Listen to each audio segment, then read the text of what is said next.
Hi, I'm Kelly. And I'm Josh. And for our fluid mechanics project, we designed, built, and tested a fully functional open return wind tunnel. Our goal with this project was to create a low cost, compact design as a way to validate test pieces for our FSAE senior design project next year, as well as having a teaching tool for anyone to build themselves. Before building, we researched two of the most common wind tunnel types, open return and closed return. So why did we choose open return over closed return? A closed return wind tunnel recirculates the same air through a continuous loop. They provide a higher quality flow. Air stays within the loop, allowing smooth, stable, and uniform airflow. They are more energy efficient. Once the air is moving, the system requires less energy to maintain it. They are much quieter. The sound is contained inside the loop. Unfortunately, they have a larger footprint and are typically 4 to 5 times larger due to additional sections like return ducts, turning vanes, and contraction and expansion cones. They are also much more expensive compared to open return wind tunnels. An open return wind tunnel draws air from the room and exhausts it back to their surroundings. They are much simpler to build since there are fewer sections and no turning vanes. They use much less material and there is no need for a full loop with turns and bends. The smaller size makes it ideal for classrooms and limited lab space. Unfortunately, they have a lower flow quality. The ambient air turbulence in the room drafts will affect the results. And the open design means the fan is directly exposed to the room, leading to a louder environment. Given our budget, time constraints, and the scale of the experiments we planned, the open return wind tunnel was the most practical choice. We started the design on paper, estimating a size that would get us laminar flow in the testing section. Once we settled on a chamber size and a 120 millimeter computer fan with a physical voltage controller, from there we were able to use an anemometer to find the volumetric flow rate values at different speeds. After that, we used Excel to estimate the rest of the calculations. We used the continuity equation to predict velocity changes between all the sections. Using those velocities we calculated, we then found the Reynolds number at all speeds to determine whether the flow would be laminar or turbulent. Then, using the Bernoulli equation, we calculated the pressure drop in the testing section. We assumed 20 degrees Celsius, basically room temperature, for air density and viscosity. Once the theoretical numbers were calculated, we designed the tunnel using Fusion 360 and printed it out on a Bamboo Lab X1 Carbon 3D printer. There are three main sections in our design: the intake, testing chamber, and exhaust section. For the intake section, most open tunnels use a contraction cone. However, we did not, as it would make the tunnel much larger, and we didn't have a printer that could print it in one piece, which would not have let us keep a smooth wall surface. Since we didn't use a contraction cone, we relied heavily on flow straighteners to condition the air before it entered the testing chamber. We tested several configurations: a 4mm mesh and a 6mm mesh. The 4mm was calculated to have a higher velocity across it, which leads to a higher Reynolds number between 57,000 and 83,000 at the low flow rate. The 6mm mesh was calculated to have a low velocity compared to the 4mm, leading to a lower Reynolds number between 38,000 and 55,000. After real-world testing, the 6mm mesh was just the right size to get noticeable flow lines. And for our final choice, we used two 6mm meshes stacked on top of each other to get even clearer lines. To get the smoke, we used an off-the-shelf water mist maker from Amazon and designed our own small vapor chamber. Using the vapor chamber, we were able to direct the flow on the center line of our models. The middle section of our tunnel is called the test chamber. It measures 160 millimeters by 160 millimeters on the inside and 200 millimeters by 200 millimeters on the outside. This is our maximum form factor, as any $200 to $300 printer should be able to print it. The test chamber is large enough for a wide range of models, including cars, balls, buildings, airfoils, etc.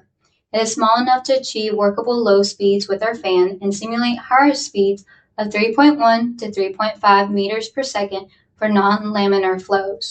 To be able to test airfoils, we created an angle of attack selector.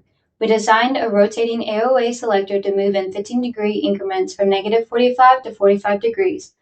This allows you to simulate different airfoil sections in a variety of situations. Simply model the wing and add a slot for the selector, and then you can simulate different drag conditions at a variety of speeds as well as differing angles of attack. To go further in depth on angle of attack and airfoils, make sure to check out our classmates' video linked below. The end of our tunnel is the exhaust section. In this section, we mounted the exhaust fan, which pulls the air and smoke through the flow straighters into the test chamber and then out the rear. Designing this was simple. Research from NASA, as well as some helpful YouTube videos linked below, made this process easy. The exhaust section contracts from 160 millimeters squared segment to a 114 millimeter circular segment to fit the fan. In this contraction, we determined the angle needed to be between 3 and 4 degrees. We chose 4 degrees as it shortened the exhaust section down to 250 millimeters long to fit on our printer. The contraction duct helps to guide the flow stream from the test chamber to the exhaust fan. The length of the duct moves the fan further away from the testing section, lowering the chance of turbulence compromising the chamber by the fan. For our project, we used a 120 millimeter computer fan. There were 3 main criteria as to why this fan was chosen: flow rate, form factor, control. The fan needed to be able to match our theoretical calculated values to achieve laminar flows. Secondly, we needed a widely available fan that can be easily mounted onto this section. Thirdly, we needed a way to control the speed. We tested 3 different objects to examine their characteristics and behavior in steady airflow. The Luigi figurine has an irregular shape and is a good example of unsteady flow and wake formation. He is able to help visualize boundary layer separation at the rear of the moving vehicle. As we increase speeds higher, the flow is more turbulent and we lose the distinct flow lines. For our design project next year, we will likely be using the exact test case with our models.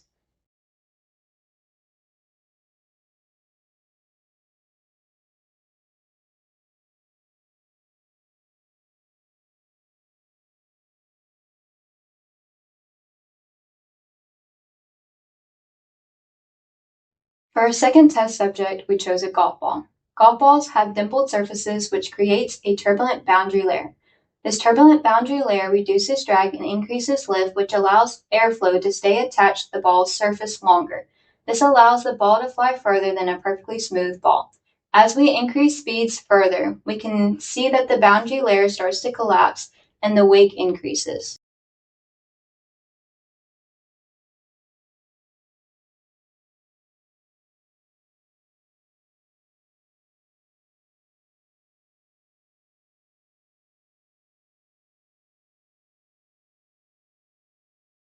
For our third and final test subject, we chose a tennis ball. Comparing the tennis ball to the golf ball shows how much the dimples really help. There is almost no visible boundary layer on the tennis ball at all speeds, and the weight generated by the tennis ball is much larger than on the golf ball. If a golf ball and tennis ball were traveling at the same speed, the golf ball would obviously go farther due to the minimized drag. This is a great example of how surface roughness affects flow characteristics.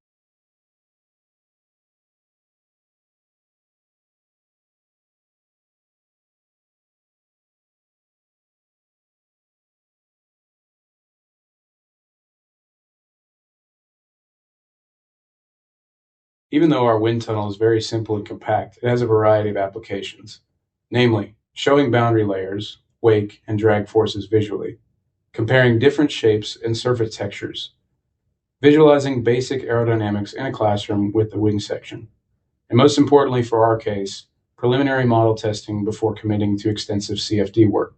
To further help others learn, we will be releasing all the CAD files, a bill of materials, and a brief instruction manual. The only tools needed are an X-Acto knife, a 225 by 225 by 250 millimeter 3D printer, and a 2.5 millimeter Allen key. Ideally, print the models with a 0.4 millimeter nozzle with no greater than 0.2 millimeter layer height. Use 10% infill and 2 walls to save on material. The total cost is around $45 to $60 US depending on where you source your materials. We hope that you have learned something useful that you didn't already know, and also enjoy making your own personal wind tunnel with the resources provided. And if you're curious about airfoils, check out our classmates' video using our tunnel and AOA selector linked below. Thanks again for watching. This has been Kelly. And this has been Josh.